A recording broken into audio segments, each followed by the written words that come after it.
I never thought a simple pool volleyball game could end with me being accused of trespassing, being called a thug, and nearly arrested in my own backyard. All because the HOA president decided 3 cops relaxing on a Saturday afternoon didn't belong in her perfect little kingdom. What she didn't know that day was that her lie would start a war she couldn't win.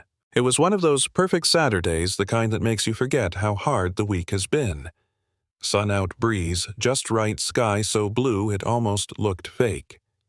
I had just closed on my first house a month earlier, a house with a yard, a mortgage, and the crown jewel, an in-ground pool. I'd worked my whole life for it. Double shifts, endless nights, and this backyard was supposed to be my sanctuary. That day, I had my 2 closest friends over, Mike, the gentle giant who looked like he could bench press a car, and Chris, the fast-talking joker who could get anyone laughing. We'd set up the net across the pool, had some Earth, Wind & Fire playing soft through a Bluetooth speaker, and were just laughing and splashing like kids. That's when I saw her. She appeared like a shadow on the edge of my deck. Older, late 60s maybe, with that stiff blonde helmet hair and a bright blue blazer in 90-degree heat. She looked like she had just come from a board meeting, except her face wasn't polite. It was contorted with pure rage. And then she screamed it. I don't know what slum you people crawled out of, but this is a decent, God-fearing community, and we will not have your jungle music and your hooting and hollering destroying our peace. We froze. The ball floated between us. The music suddenly seemed way too loud. Chris was the first to snap back. "Excuse me, what did you just say?" She jabbed a finger at us, shouting that this was a private community, that we were an element that didn't belong. My heart was pounding as I climbed out of the pool. I said as calmly as I could, "Ma'am, this is my house. I own it. You're standing on my property. I need you to leave." Her face twisted into this blotchy shade of purple. She laughed like I had just told the biggest joke in the world. "Your property? Don't be ridiculous. I am the president of this HOA. All of this is under my authority." And before I could respond, she whipped out her phone and dialed 911. We stood there in shock as she loudly told the dispatcher there were 3 very large, aggressive men trespassing, possibly armed, threatening her safety. In that moment, my stomach dropped. It didn't matter that it was my pool, my home, my music barely louder than a whisper. What mattered was her word against ours, and I knew exactly how dangerous that lie could become. I whispered to my friends, "Stay calm. Don't give her what she wants." 5 minutes later, sirens. Red and blue lights danced across the manicured lawns. Neighbors peeked out of windows. The HOA queen stood there smirking like she had just summoned an army. 2 officers stepped out, Miller and Sanchez, guys I knew from a nearby precinct. Their faces were neutral, professional. She immediately ran to them, playing her role, the frail little victim. "Thank God you're here," she wailed, pointing at us. They were loud, aggressive, threatening me. I could see the conflict in their eyes. On one side, a well-dressed older woman, clearly a pillar of the community. On the other, 3 black men dripping wet in swim trunks. It was the setup she wanted, and that was the moment I had to decide. Stay quiet, maybe walk away, or end it. I pulled on my shorts, grabbed my wallet, and flipped it open. "Detective J. Johnson, 12th Precinct," I said, holding my badge high. Mike and Chris raised theirs too. It was like the ground shifted. Sanchez's jaw dropped. Miller's lips curled into a grin he couldn't suppress, and Davenport, her brain short-circuited. She stammered, "That's not real. You can't be." But Chris cut her off, voice ice cold. "Not what? Not cops, or just not the kind you expected." Her power crumbled in front of us. Miller turned to her, all business now. "Ma'am, filing a false report is a serious crime." Her smugness drained. Without another word, she turned and stormed off, blazer flapping behind her. For 2 days, it was quiet. I thought maybe, just maybe, that humiliation had shut her down. Then the letter arrived. Heavy envelope, HOA, letterhead. My hands trembled as I read 3 violations. Unauthorized recreational structure, my floating volleyball net. Excessive noise, our soft music. Conduct unbecoming a resident, aggressive behavior toward a board member. $300 in fines and a threat of daily penalties. It hit me harder than her screaming ever could. She had found a way to twist the rules themselves into weapons. I sat at my kitchen counter staring at that letter, wondering if it was worth it. Was this house supposed to be my dream? Or was I already trapped in a nightmare? Maybe I should just take the net down, pay the fine, stay under the radar. Maybe I was wrong for fighting back.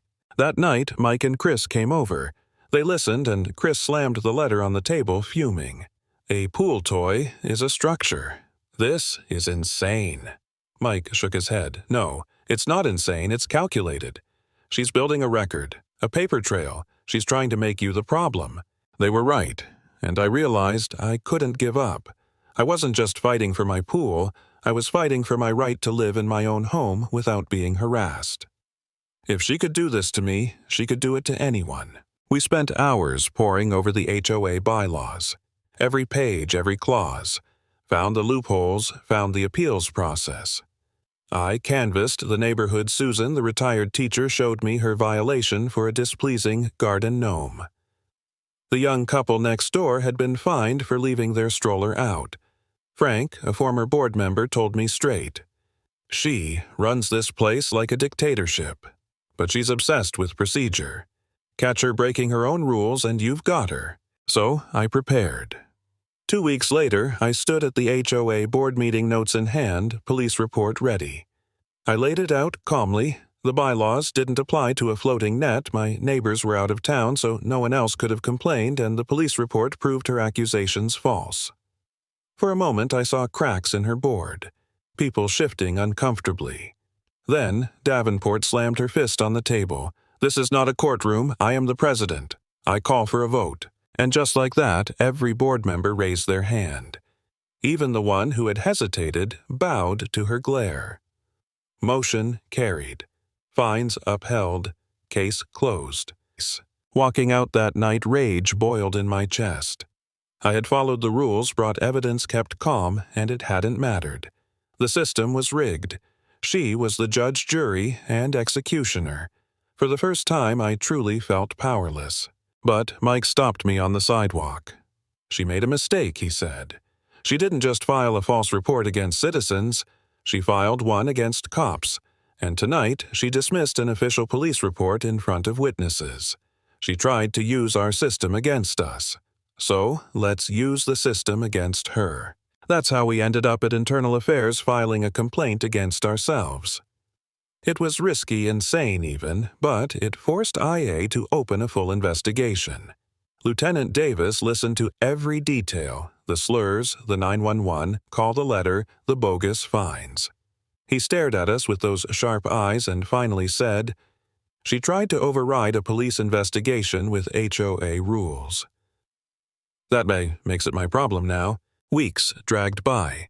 Davenport escalated online smear posts, veiled threats, even watching me from her window like some twisted stalker. Then one night my cameras caught a hooded figure leaving a shoebox on my porch. Inside was a dead squirrel and a note. "This is what happens to rats.